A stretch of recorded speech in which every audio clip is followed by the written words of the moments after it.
नमस्कार, next 9 news political bite में आपका स्वागत है। मैं हूं आपके साथ दिनेश कुमार। चर्चा करेंगे इस खास कार्यक्रम में सॉलिसिटर जनरल तुषार मेहता के बारे में, जो इन दिनों चर्चाओं का केंद्र बने हुए हैं। दरअसल बता दें आपको कि इन दिनों सुप्रीम कोर्ट में वक्फ संशोधन बिल को लेकर लगातार बहस चल रही है। मुस्लिम पक्ष की तरफ से वक्फ बिल को निरस्त किए जाने के लिए सुप्रीम कोर्ट में कई याचिकाएं लगाई गई हैं, जिन याचिकाओं के खिलाफ केंद्र सरकार का पक्ष रख रहे हैं सॉलिसिटर जनरल तुषार मेहता। तुषार मेहता भारत के वर्तमान सॉलिसिटर जनरल हैं, जो देश के दूसरे बड़े विधि अधिकारी के रूप में कार्यरत हैं। उनका मूल कार्य केंद्र सरकार की विभिन्न कानूनी मामलों में सलाह देना और सुप्रीम कोर्ट व उच्च न्यायालय में सरकार के प्रतिनिधित्व को करना है। दरअसल बता दें आपको कि तुषार मेहता का जन्म गुजरात में हुआ। उन्होंने गुजरात विश्वविद्यालय से कानून की डिग्री प्राप्त की। इसके बाद उन्हें कर्नाटक स्टेट लॉ यूनिवर्सिटी से मानद डॉक्टरेट की उपाधि भी हासिल हुई है। तुषार मेहता ने सन 1987 में वकालत की शुरुआत की और 2007 में 42 वर्ष की उम्र में ही गुजरात उच्च न्यायालय द्वारा उन्हें वरिष्ठ अधिवक्ता के रूप में नामित कर दिया गया। उसके बाद उनके करियर ने एक नई रफ्तार पकड़ी। 2008 में तुषार मेहता को गुजरात सरकार ने अतिरिक्त महाअधिवक्ता यानी कि एडिशनल एडवोकेट जनरल नियुक्त किया और उसके बाद गुजरात सरकार के कई विभिन्न मामलों में तुषार मेहता लगातार अपनी मौजूदगी दर्ज करवाते रहे और सरकार का पक्ष रखते रहे। वर्ष 2014 में देश में सत्ता का परिवर्तन हुआ। केंद्र में नरेंद्र मोदी की अगुवाई में सरकार बनी और तुषार मेहता को अतिरिक्त सॉलिसिटर जनरल यानी कि एएसजी नियुक्त किया गया।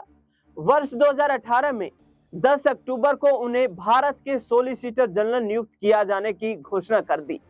जब यह पद रंजीत कुमार के इस्तीफे के बाद 20 अक्टूबर 2017 से खाली था, 2020 में उनका कार्यकाल फिर 3 वर्ष के लिए बढ़ा दिया गया और 2023 में फिर से कार्यकाल समाप्त होने की तरफ वक्त आया तो उनके कार्यकाल को 3 साल के लिए और एक्सटेंड कर दिया गया, जो कि अब जुलाई 2023 से प्रभावी है और जो 2026 तक चलने वाला है।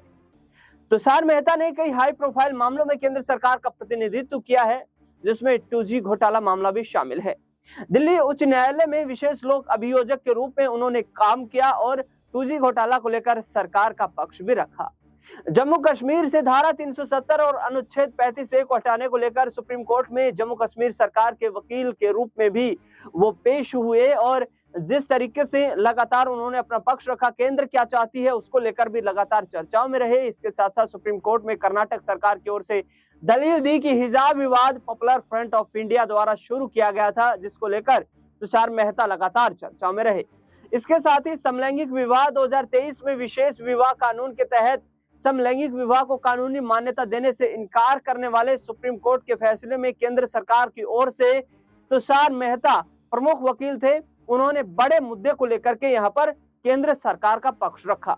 यूएनएचआरसी यानी कि United Nations human rights council में उन्होंने पाकिस्तान को करारा जवाब दिया। 2022 में तुषार मेहता ने यूएनएचआरसी में जम्मू कश्मीर को भारत का अभिन्न अंग बताते हुए पाकिस्तान को यूएन में जाकर आलोचना की आंखें दिखाई। इसके साथ साथ तुषार मेहता ने दिल्ली शराब नीति घोटाला मामले में 2024 में सुप्रीम कोर्ट में ईडी और सीबीआई की ओर से जांच की समय सीमा को लेकर भी दलीलें पेश की गई। इसके साथ साथ आपको बता दें कि तुषार मेहता की इन्हीं दलीलों के आधार पर आम आदमी पार्टी के तमाम नेताओं को जेल के सलाखों के पीछे जाना पड़ा। वक्फ संशोधन अधिनियम 2025 में वक्फ कानून के प्रावधानों को रोक लगाने पर उन्होंने विरोध किया है और जिसको लेकर वो केंद्र सरकार का पक्ष रख रहे हैं। इसके साथ साथ उनके कुछ फैसलों को लेकर आलोचनाएं और विवाद भी रहे हैं। अमित शाह से कुछ स्रोतों का दावा है कि उनके गहरे संबंध हैं और उन्हें सोहराबुद्दीन शेख एनकाउंटर मामले में गुजरात सरकार का पक्ष रखने का भी यहाँ पर आधिकारिक बताया जाता है। हालांकि मेहता ने दावा किया कि उनकी नियुक्तियां राज्य मंत्रिमंडल और गवर्नर द्वारा की गई थी। इसके साथ साथ तुषार मेहता ने विशेष अनुमति लेकर जय शाह की ओर से मानहानि मामले की भी पैरवी की थी। 2021 में तृणमूल कांग्रेस ने आरोप लगाया कि तुषार मेहता ने पश्चिम बंगाल के नेता शुभेंदु अधिकारी से उनके दिल्ली आवास पर मुलाकात की, जिसे उन्होंने हितों में टकराव का मामला बताया।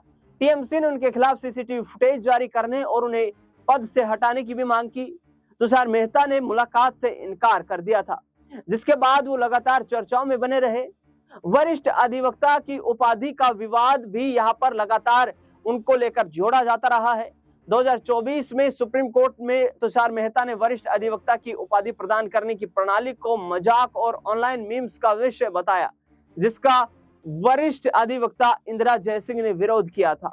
ये तमाम मामले हैं जिनको लेकर तुषार मेहता चर्चाओं में बने रहे। बड़े मामले हैं, दिल्ली दंगों से जुड़ा हुआ मामला है, जिसमें 2020 में कुछ एक्स पर पोस्ट ने दावा किया गया है कि दिल्ली सरकार ने दिल्ली दंगों में उनकी पैरवी के लिए तुषार मेहता को नियुक्त किया और उन्हें मोदी भक्त और पत्रकारिता को गिद्ध कहने वाला बताया।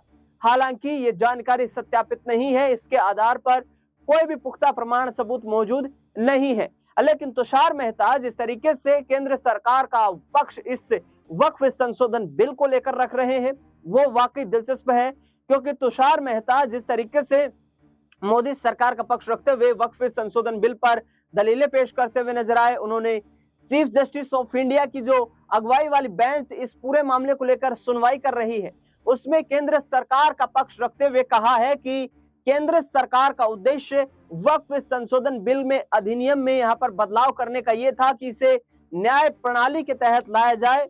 वक्फ बाय यूजर जो एक बड़ा फैक्टर है, उसको लेकर के उन्होंने दावा किया है कि हिंदुओं के तमाम जो मंदिरों के बोर्ड हैं उनमें ऐसा कोई मामला नहीं है कि उन्हें बाय यूजर यहाँ पर देखा जाए। उनके विवाद जो है वो कोर्ट में लड़े जाते हैं, कोर्ट उन पर अपना जो है एक तरीके का फैसला सुनाता है और उसी के आदेश की अनुपालना होती है। इसके साथ साथ तुषार मेहता ने यह भी कहा कि सिखों की गुरुद्वारा कमेटी का भी कोई ऐसा मामला नहीं है, तो आखिरकार फिर मुसलमानों के वक्फ को लेकर बाय यूजर को लेकर यहाँ याचिकाकर्ता इतना जोर क्यों दे रहे हैं। बाय यूजर में जहां तक यहाँ पर तुषार मेहता के द्वारा जानकारी दी गई, इसमें 1947 से पहले की भी हजारों ऐसी प्रॉपर्टीज हैं जिनके कोई दस्तावेज मौजूद नहीं है। यानी कि अब वक्फ बोर्ड इस बात का विरोध कर रहा है, मोदी सरकार का विरोध कर रहा है कि जो प्रॉपर्टीज जिनके दस्तावेज वक्फ बोर्ड के पास मौजूद नहीं है उन पर सीधा सरकार का आक्रमण होने वाला है। सरकार ने जिस तरीके से ट्राइब्यूनल को चैलेंज देने के लिए इस संशोधन को एक नई रूपरेखा देने का काम किया है, यह आगे आने वाले वक्त में वक्फ संपत्तियों के लिए बड़ा चैलेंज बन जाएगा। असदुद्दीन ओवैसी, अमानतुल्लाह खान, मोहम्मद जावेद जैसे बड़े बड़े राजनेताओं की तरफ से वक्फ संशोधन बिल को निरस्त किए जाने को लेकर सुप्रीम कोर्ट में याचिकाएं दाखिल की गई, जिस पर लगातार 2 दिनों तक जबरदस्त बहस चली और अब 7 दिनों के बाद यहां पर सुनवाई होगी, जिसमें केंद्र सरकार की तरफ से रिपोर्ट पेश करने का आदेश सुप्रीम कोर्ट ने जारी किया है। सुप्रीम कोर्ट में यहाँ पर केंद्र सरकार अपनी रिपोर्ट पेश करेगी और उसी के आधार पर यह आगे आने वाले वक्त में फैसला लिया जाएगा। देखना दिलचस्प होगा कि केंद्र सरकार का क्या रुख देखने को मिलता है। फिलहाल इस खास कार्यक्रम में इतना ही। देश दुनिया से जुड़ी तमाम बड़ी खबरों के लिए देखते रहिए नेक्स्ट 9 पॉलिटिकल बाइट।